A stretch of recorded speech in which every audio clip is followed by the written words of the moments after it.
kami persilahkan Pak Alex ya, untuk dapat memberikan arahan sekiranya Bapak Ibu. Cuman izin Bapak-Bapak semua ya, kami agak pelit dengan waktu. Ya. Nanti tolong jangan cedera hati kalau kami berikan isyarat, Bapak waktunya sudah habis. Bapak Ibu ya. Jadi Bapak Ibu, Pak Alex kami berikan waktu 10 menit Pak dari sekarang. Ini posisi menunjukkan jam 9 lewat 35 menit dan Bapak berakhir pada posisi pukul 9 kurang 15 menit. Waktu mulai dari sekarang Pak, silahkan Pak. Ya, lumayan 10 menit. Tepuk tangan buat Pak Alex. Lumayan 10 menit daripada 2 menit kan, makan 20 menit makan di restoran.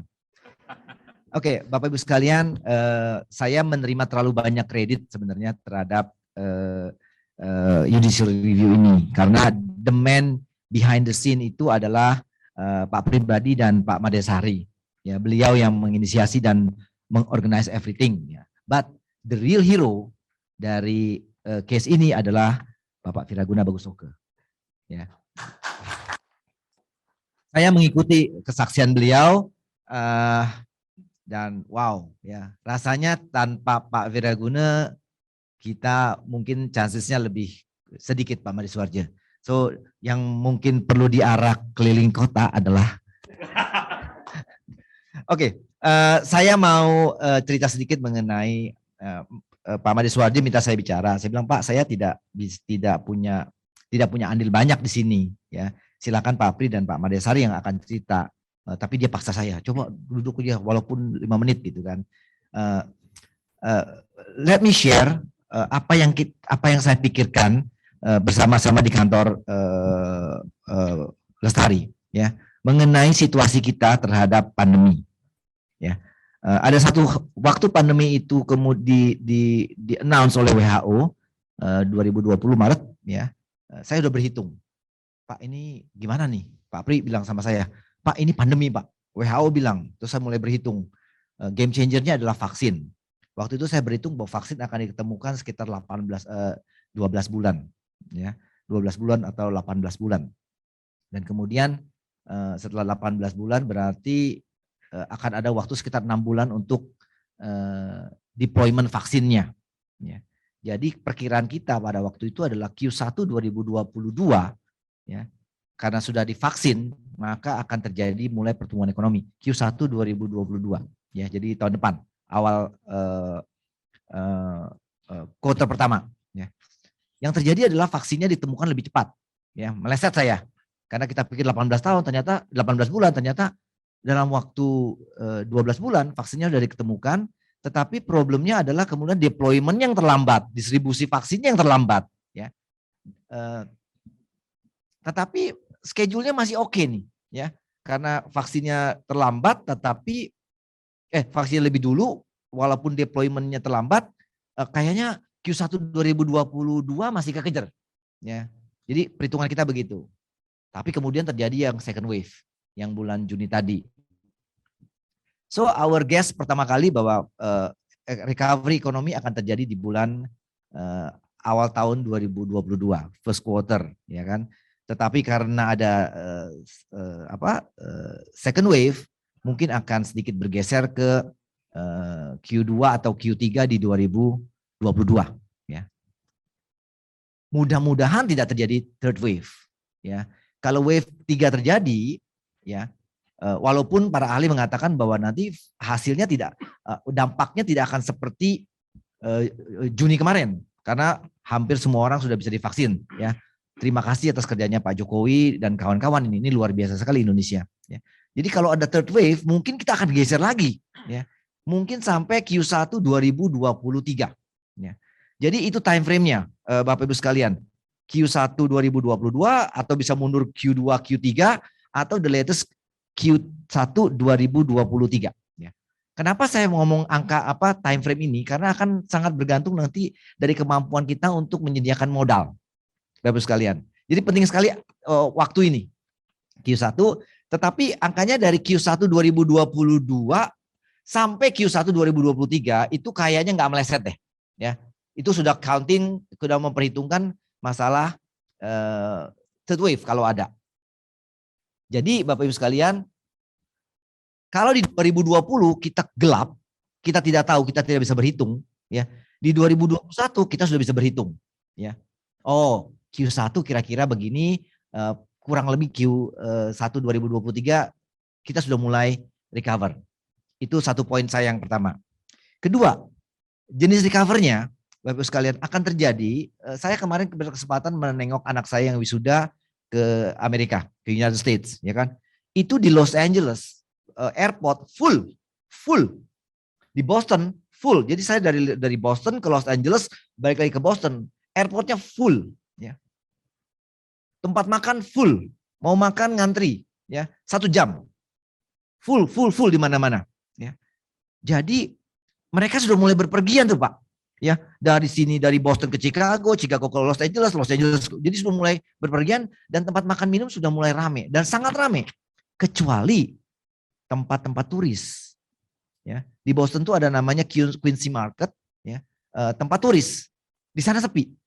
Jadi tourism sepi Pak, tapi domestik bergerak. Dengan saya bilangnya balas dendam, ya. Orang yang nggak biasa keluar makan jadi pergi makan, orang yang nggak biasa traveling jadi traveling karena 2 tahun nggak traveling, ya. Jadi ini adalah suatu lonjakan permintaan yang menurut saya akan juga terjadi di kita di Indonesia. Kemarin saya cerita sama Pak Made Suwarjo, kemarin saya itu riding ke Bromo Pak, ke Jawa, ya, naik motor. Saya itu pernah selalu bilang saya tidak mau riding ke Jawa karena banyak bus, banyak truk, panas, gitu kan. Tapi kemarin saya iakan. Kenapa? Karena 2 tahun saya nggak kemana-mana Pak. Jadi psikologi ini akan terjadi, ya. Jadi pola pertumbuhannya saya bilang bentuknya seperti Z, seperti Zoro. Nanti akan melonjak tinggi, kemudian drop lagi sampai ketemu dengan titik keseimbangan yang baru. Ya. Dan saya perkirakan akan terjadi di Desember, Januari, Februari.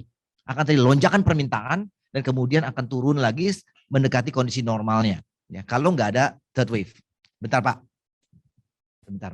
Siap. Ya. Jadi itu pola growth-nya. Ya. Time frame-nya antara Q1 2022 sampai Q1 2023. Berikutnya adalah mengenai hal yang terjadi mengenai inflasi. Ya. Setiap krisis yang terjadi di dunia diselesaikan dengan cara create utang. Diselesaikan dengan cara create debt, utang. Ya. Jadi utang itu apa? Money creation, penciptaan uang. Ya. Jadi feeling saya, ya, after krisis biasanya selalu diikuti dengan inflasi yang tinggi, Bapak-Ibu sekalian.